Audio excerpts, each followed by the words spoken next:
This is my third time filming this, and this is why my hair is almost done. I started filming this when my hair was still completely wavy and crazy, and I thought I would just chat with you guys while I was straightening it. Today I'm going to film a video that is so scary. It's a follow-up to my testimony. If you haven't seen my testimony, I'll have it up here. I filmed that when I was going through it, like the day right after I felt the Lord speaking to me, the day after I was crying. So I was ranting to the two Christian friends I had, and I'm like, this is crazy. I'm being convicted of so many things at once, and like I'm seeing the world in such a different lens. I kind of feel like a judgmental person now. I know why they think Christians are judgmental, but I'm not judging. I saw myself and where I was, and now I realized why I was the way I was. I've just come to so many realizations, and if I speak them in this video, I'm probably going to offend a lot of people, and I don't want to do that. That's the last thing I want to do. So when I speak in this video, it is coming from what I believe the Lord is showing me, and that is truth.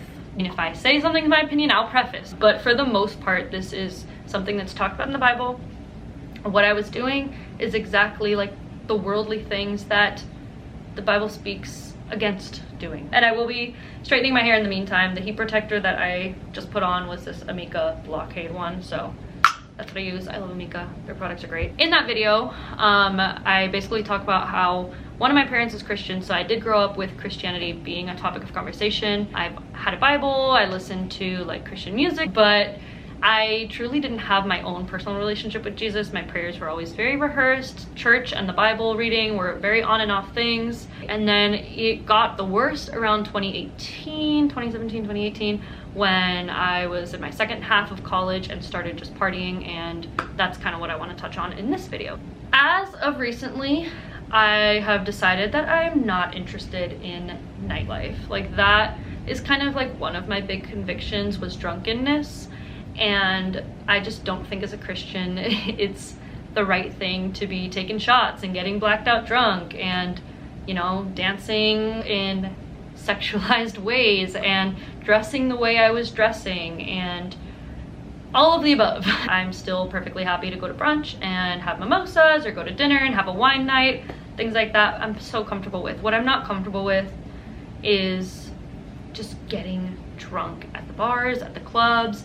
And as my dad always told me, nothing good happens after midnight. He used to say that all the time, and I just hated when he would say that, because I always, like, we would go out at like 11 and get back at 2:30 in the morning in the highest heels and the shortest shorts and the croppiest of crop tops. When it comes to modesty, I do want to touch on this for a second. This is not something that everybody's convicted of. Not to say that you wear crop tops and booty shorts and heaven is a big X for you. Like, that is so far from the truth. Convictions are so personal to every person, but when you are convicted of something, you just don't want to do it anymore. Like, it's not that you're holding back and you're like, oh no, Jesus doesn't want me to wear crop tops, but I really love my crop tops. Like, that's not the way convictions typically work. When you're convicted of something, you're just like, ooh, I don't want to do that anymore. Other people can be doing it. We're not judging you. We just are convicted. So we are doing things differently because we feel like we should not be doing this anymore, personally. Two people can be convicted of modesty and they will be completely different.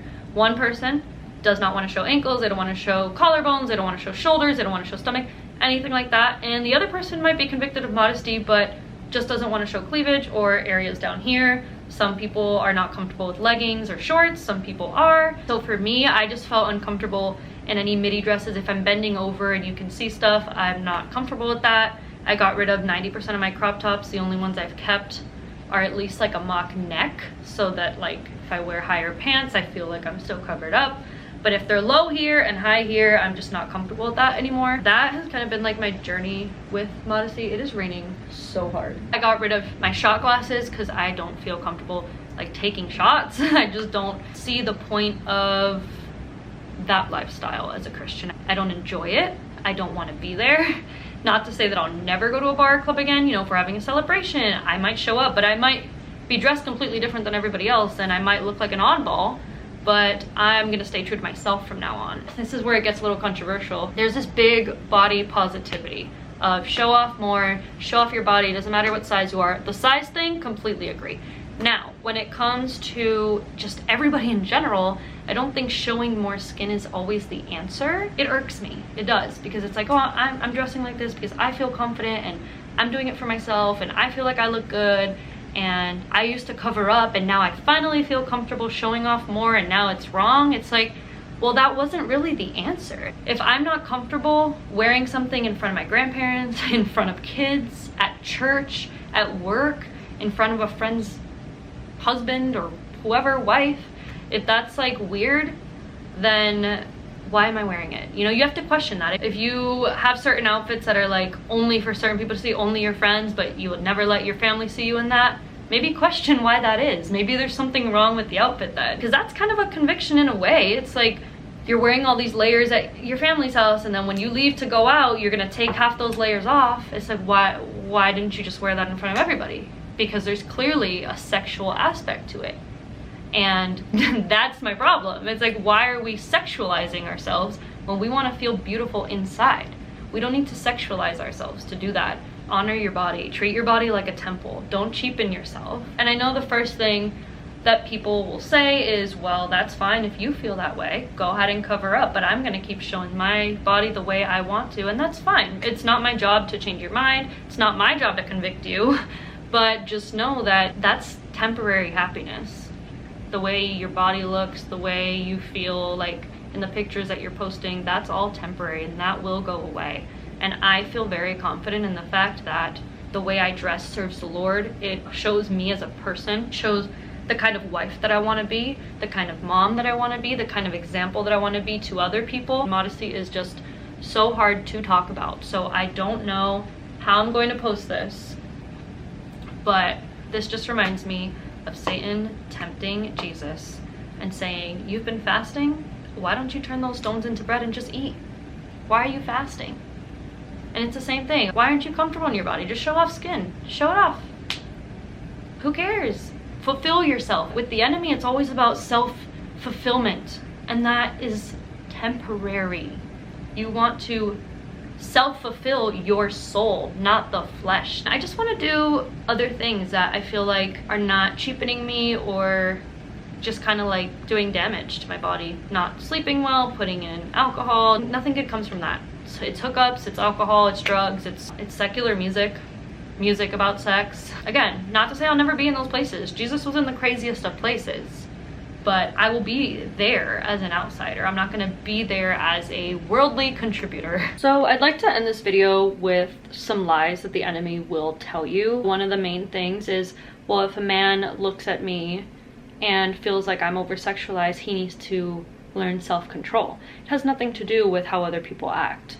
I'm not changing the way I dress in order to stop a man from doing things, you know what I mean? Or stop even a woman from doing things. So that is like a little lie in your head that just needs to go away. That's something that I've been fed for so long, and that isn't even the reason why I'd like to dress modestly. Whether you want to believe it or not, what you wear says a lot about you. You watch Queer Eye and you see Tan picking outfits for somebody because what you wear says a lot about you. He says it all the time. If you're going to be a CEO, look like a CEO. There's no doubt that dressing in a vulgar sexual way cheapens you.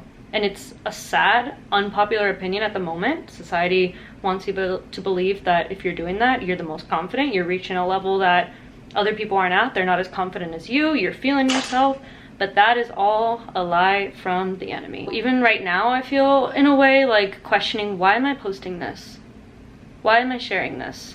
So many people aren't going to agree. Is this helping anybody? I have no idea. But for some reason, I'm being called to make these videos. As somebody who has always feared people not liking me, people disagreeing with me, thinking that I'm a bad person or whatever the case is, I always tried to conform with the world just to gain approval. But it's time to unlearn the ways of the world, because as the Bible says, the world is an ugly place. It's unfortunate. I'm gonna wrap this up because I'm supposed to be working, so I'm gonna keep working. Anyway, I'll see you in my next video. Bye guys.